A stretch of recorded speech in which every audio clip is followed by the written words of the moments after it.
Picture this. You've just stepped off the plane, exhausted but exhilarated. The airport buzzes with activity. You're finally in a new country. Maybe it's the vibrant energy of New York City or the sunny beaches of Los Angeles. This is it, the start of your adventure. But first, you have one crucial hurdle to clear immigration. Now I know what you're thinking. Long lines, stern-looking officers, and a million questions racing through your mind. Trust me, I've been there. That nervous flutter in your stomach, it's completely normal. But here's the good news. With a little preparation, you can breeze through immigration with confidence. Knowing what to expect and having your documents ready can make all the difference. It's like studying for a test. The more prepared you are, the less anxious you'll feel.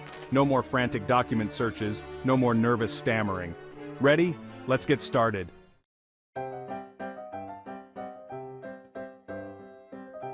In this video, we're diving deep into the world of immigration questions. We'll cover everything from the purpose of your visit to your travel history. I'll share personal anecdotes, practical tips, and clear explanations to help you understand the reasoning behind each question. Think of me as your friendly, experienced travel buddy, here to guide you every step of the way. By the end of this video, you'll be well equipped to handle any question that comes your way.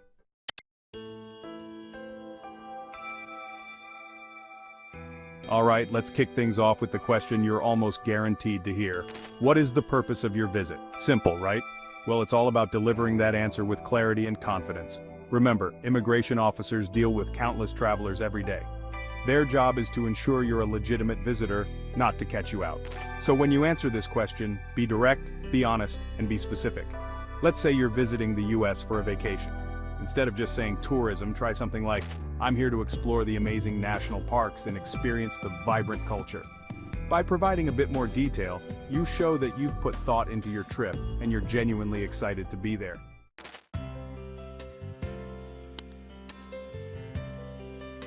I'll never forget this one time I was traveling to Thailand. I was so excited to experience the beautiful beaches and try the delicious street food that I practically shouted, "I'm here on vacation," at the immigration officer.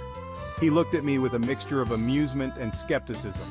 I quickly realized my mistake. While my enthusiasm was genuine, it came across as a little over the top.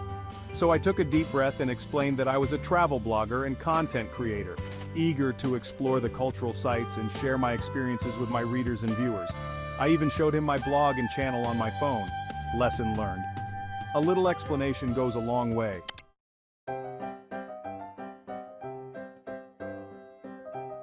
Now let's move on to another crucial question. How long do you plan to stay?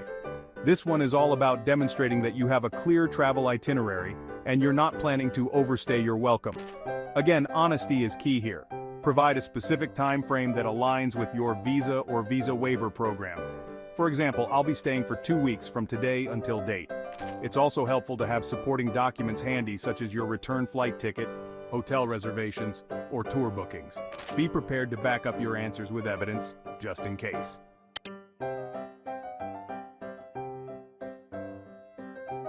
Now, let's talk about the question of where you'll be staying. The immigration officer might ask, where will you be staying?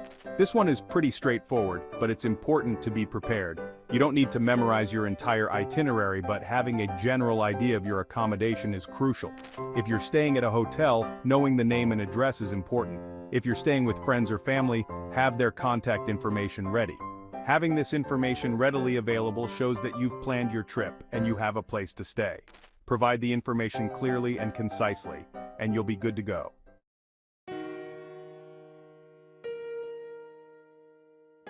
I learned the importance of preparation the hard way on a trip to Japan. I was so caught up in the excitement of trying sushi and exploring Tokyo that I completely forgot to write down the address of my Airbnb. When the immigration officer asked me for the address, I froze. I fumbled through my phone, my heart racing, but I couldn't find the information anywhere. Thankfully, I was able to access my email and find the booking confirmation. It takes just a few minutes to jot down essential information, but it can save you a lot of stress and hassle in the long run. Trust me, your future self will thank you for it.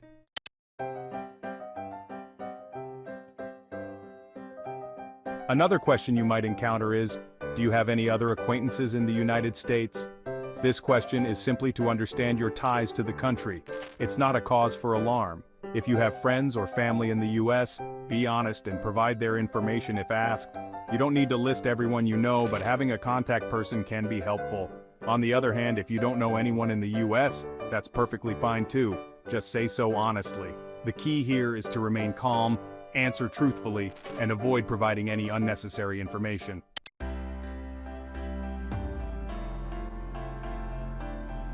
Now, let's talk about a question that often throws people off.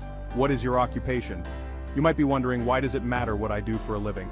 Well, it helps the immigration officer understand your background and assess your ties to your home country. Think about it. Someone with a stable job and strong ties to their community is less likely to overstay their visa than someone who is unemployed and has no obligations back home. It's all about assessing risk, and your occupation plays a role in that assessment. When answering this question, be clear and concise. State your occupation and, if applicable, the name of your employer. For example, I'm a software engineer at Google. Or I'm a freelance writer. Just be honest.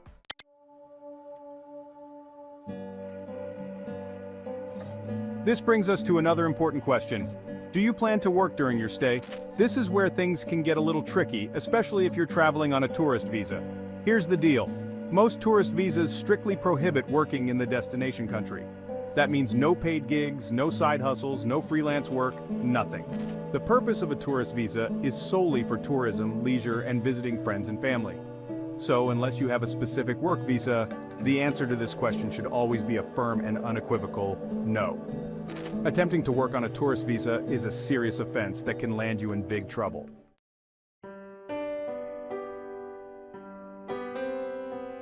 Throughout this journey of navigating immigration questions, one golden rule reigns supreme.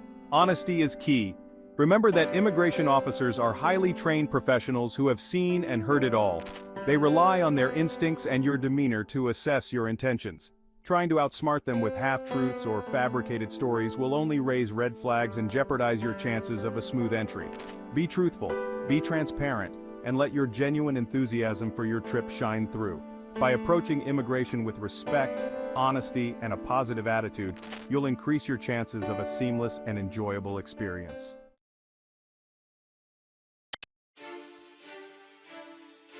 Now let's talk about a question that often trips people up. Do you have a return ticket? I know it might seem obvious, but you'd be surprised how many travelers forget this crucial document or assume it's not a big deal. Trust me, it is. Having a return ticket is essential for demonstrating that you have no intention of staying in the country beyond your permitted time. It's a tangible piece of evidence that shows you have a plan, and you're sticking to it. Think of it like this. Imagine going to a friend's house for dinner and not knowing when you'll be leaving. Your friend might be a little uneasy, right? The same logic applies to immigration. Having a return ticket provides peace of mind for both you and the immigration officer.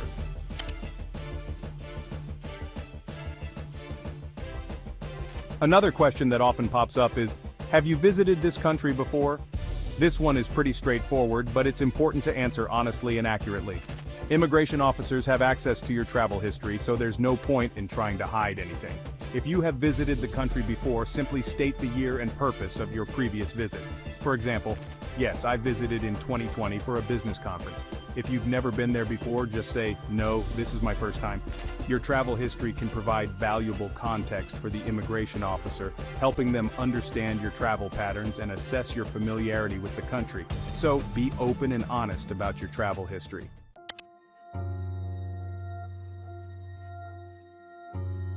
Now let's address the elephant in the room, the dreaded criminal convictions question. The immigration officer might ask, do you have any criminal convictions? This question can be a bit nerve-wracking, but it's important to remember that honesty is still the best policy. Most countries have strict regulations regarding entry for individuals with criminal records. Depending on the severity of the offense and the country's laws, you may be denied entry altogether. It's always best to check the specific requirements of your destination country before you travel. If you do have a criminal record, it's crucial to seek legal advice from an immigration lawyer before you travel. Trying to hide your criminal history is never a good idea and can lead to serious consequences. By being upfront about your past, you're demonstrating respect for the law and increasing your chances of a smooth and successful entry.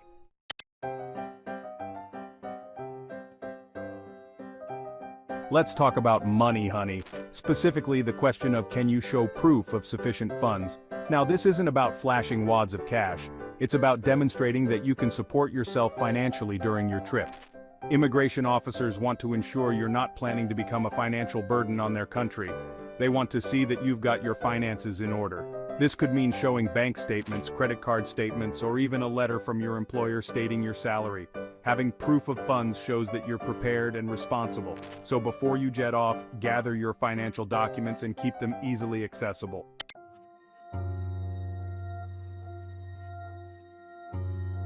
Next up, the all-important question of, are you carrying any restricted or prohibited items? Now, this isn't about sneaking in an extra bottle of shampoo. We're talking about things that could pose a threat to public safety or violate the country's laws. This includes things like firearms, drugs, certain types of food, and even some plant species. Each country has its own specific list of restricted and prohibited items, so do your homework before you pack your bags. When you arrive at immigration, you'll likely be asked to fill out a customs declaration form. This form requires you to declare any items you're bringing into the country, including food, gifts, and anything you purchased abroad. Be honest and thorough when completing this form.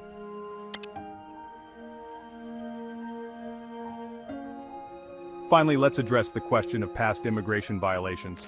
The immigration officer might ask, have you ever violated immigration laws? This question can feel a bit intimidating, but again, honesty is crucial. Immigration officers have access to your travel history and any past immigration-related incidents. Trying to hide past violations or providing false information will only make things worse. If you have overstayed a visa in the past or encountered any other immigration issues, be upfront about it. Explain the situation honestly and provide any relevant documentation you may have. Immigration officers appreciate transparency and a willingness to take responsibility for past actions.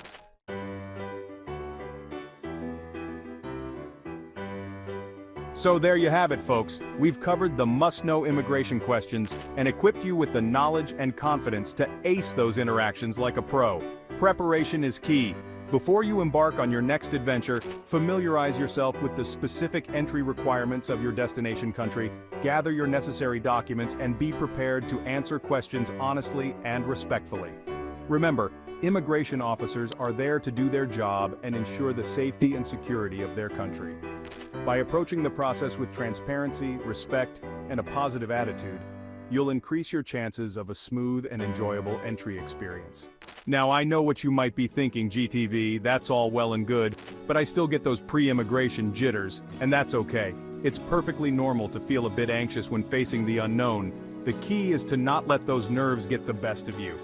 Shift your mindset to one of excitement and anticipation. This is Global Travel Venture. Until next time, safe travels.